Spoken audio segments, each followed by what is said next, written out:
Olá, eu sou Henrique Paladino, sejam bem-vindos a mais um vídeo.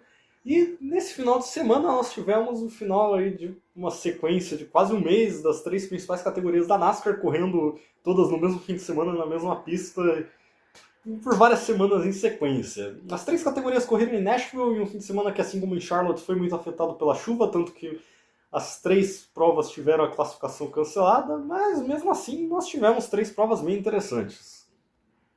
Na sexta-feira à noite nós tivemos a corrida da Truck Series, uma corrida que começou com quase 3 horas de atraso por conta da chuva e que de início foi dominada pelo Lane Riggs, que largou na pole, venceu o primeiro segmento, venceu o segundo segmento, não foi de fato ameaçado em nenhum momento na primeira metade da corrida, liderou as primeiras 98 voltas de 150. Até que em uma bandeira amarela, alguns pilotos que estavam um pouco mais para trás, como o Tyler Ankrum e o Ross Chastain, acabaram escolhendo ficar na pista e apostar que viriam mais amarelas para manterem essa posição na pista. E aí na relargada, com algumas trucks com pneus mais velhos segurando parte do pelotão com pneus mais novos, o Riggs acabou ficando preso atrás deles, caiu para 12º, o que colocou com 47 voltas para o final o Rajah Caruth e o Chandler Smith nas primeiras posições. E então parecia que eles poderiam disputar a vitória, mas enquanto o Smith pressionava o Caruth, o Riggs foi escalando o pelotão, ultrapassando pilotos um por um, e aí nas últimas voltas ele encostou nos dois primeiros. Passou o seu companheiro Chandler Smith na penúltima volta e na última volta fez a ultrapassagem da vitória em cima do Caruth, conquistou sua terceira vitória no ano e abriu 37 pontos no campeonato para o Caden Honeycutt, que teve uma noite complicada com alguns problemas e terminou bem para trás. Então, no sábado à noite, dessa vez sem atraso por conta de chuva, aconteceu a prova da O'Reilly Auto Parts Series. O Jesse Love, que foi o melhor entre os regulares da categoria na última etapa em Charlotte, largou na pole. E essa era uma prova que tinha a participação do Kyle Larson andando no 88 da Junior Motorsports, então esperava-se que ele fosse um dos favoritos da vitória, como costuma ser quando ele disputa provas das outras categorias, mas o Larson acabou tendo uma noite meio atípica, não conseguiu brigar lá na frente, então os grandes protagonistas da prova acabaram sendo Love, Justin Allgaier e o Brent Crews. O Love liderou a maior parte do começo da corrida, aí no segundo segmento o Allgaier chegou nele. Os dois disputaram a liderança por um bom tempo, uma disputa onde o Allgaier levou a melhor. Mas aí no terceiro segmento os dois acabaram sendo superados pelo Crews, que se manteve ali na frente pela maior parte desse segmento. E no fim da prova sobrou só o Allgaier para disputar contra o jovem piloto da Gibbs, que ofereceu muita resistência para o campeão de 2024. Vendeu bem caro a primeira posição, mas com 16 voltas para o final não teve jeito e o Allgaier conseguiu passar. Venceu sua quarta corrida no ano e agora ele se encontra ainda com uma vantagem ainda mais confortável, como tem sido o caso aí por várias semanas seguidas já sobre o Jesse Love, que atualmente é de 179 pontos. Enquanto o Crews, que vinha de um abandono em Charlotte, conseguiu um bom resultado, que ele era algo que ele precisava bastante, porque ele ainda está ali naquela briga para entrar nas posições de classificação para o Chase, e com esse segundo lugar ele agora está apenas 15 pontos abaixo da linha de corte. Né? Então no domingo à noite nós tivemos a prova da Cup Series, uma prova que, assim como a da Truck, foi atrasada por chuva, começou com mais de uma hora de atraso, e que teve o Denny Hamlin largando na pole, mas essa liderança dele não durou muito porque ele queimou a largada, acabou sendo punido por causa disso, teve que pagar um drive-thru e deixou a liderança nas mãos do Tyler Reddick. Mas o Reddick também, ele que vem tendo aí um começo de temporada espetacular, dominou as primeiras corridas, já venceu 5 esse ano, mas não foi realmente um candidato à vitória ontem. Na verdade, os pilotos que demonstraram mais força aí durante o primeiro segmento em condições normais de corrida foram o Kyle Larson e o Christopher Bell.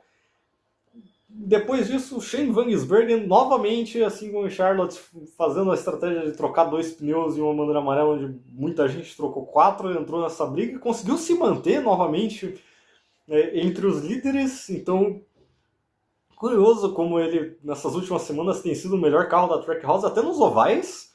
Ele conquistou aquela vitória em Watkins Glen, que já era até meio esperada, mas mesmo nos ovais ele tem andado mais do que o Chastain e o Zilich.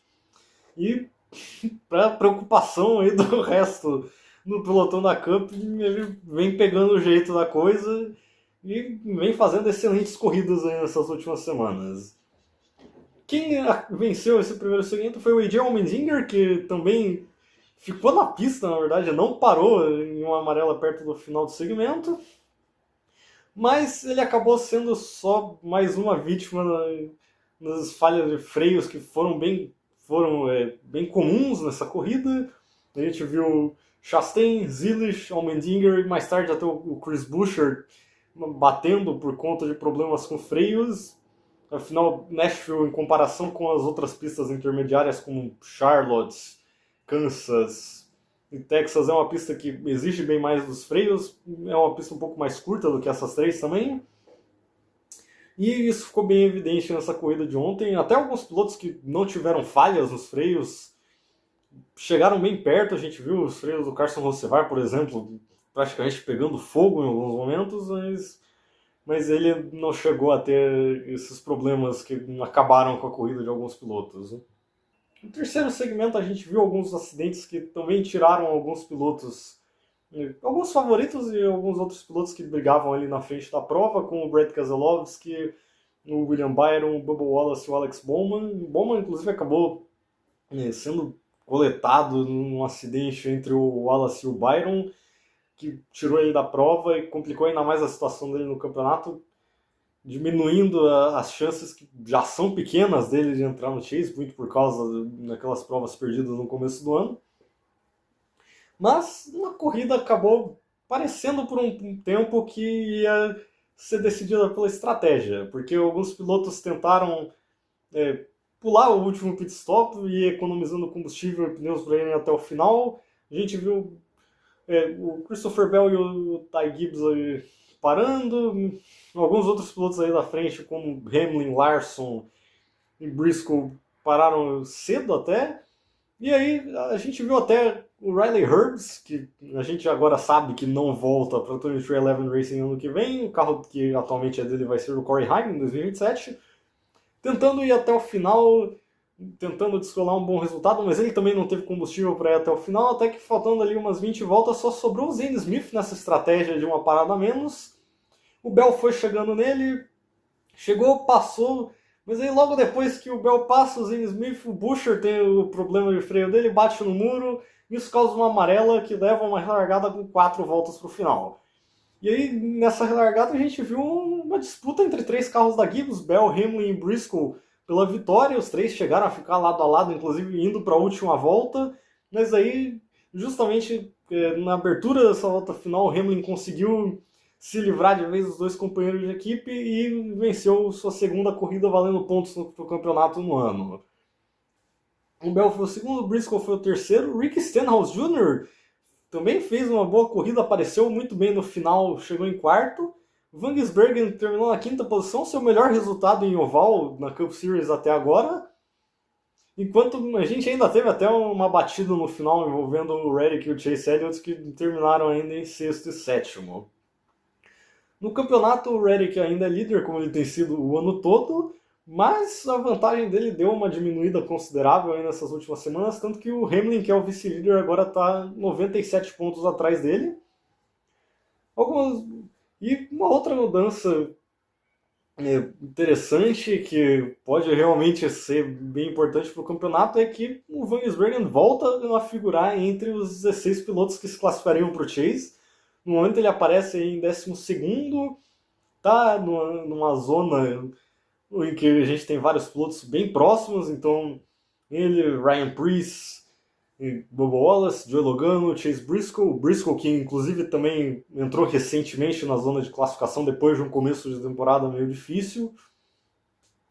Então lá na frente as coisas parecem um pouco definidas, não tanto, mas a gente já tem alguns favoritos que a gente espera aí que se classifiquem sem muita dificuldade, que provavelmente vão ser os pilotos que vão realmente brigar pelo título, como a gente já costuma ter nessa fase do campeonato, enquanto lá atrás a coisa continua completamente indefinida. Enfim, em Nashville foi isso. E nesse próximo fim de semana nós teremos apenas a Cup Series e a Truck Series. O'Reilly folga e volta no fim de semana seguinte. Enquanto a Cup e a Truck correm em Michigan, um oval de 2 milhas, que costuma ter algumas provas interessantes, principalmente na Truck Series, onde o vácuo acaba sendo muito importante. Então, vamos ver o que acontece nessas provas aí no sábado e no domingo. Espero que vocês tenham gostado do vídeo. Muito obrigado por terem assistido até aqui e até a próxima.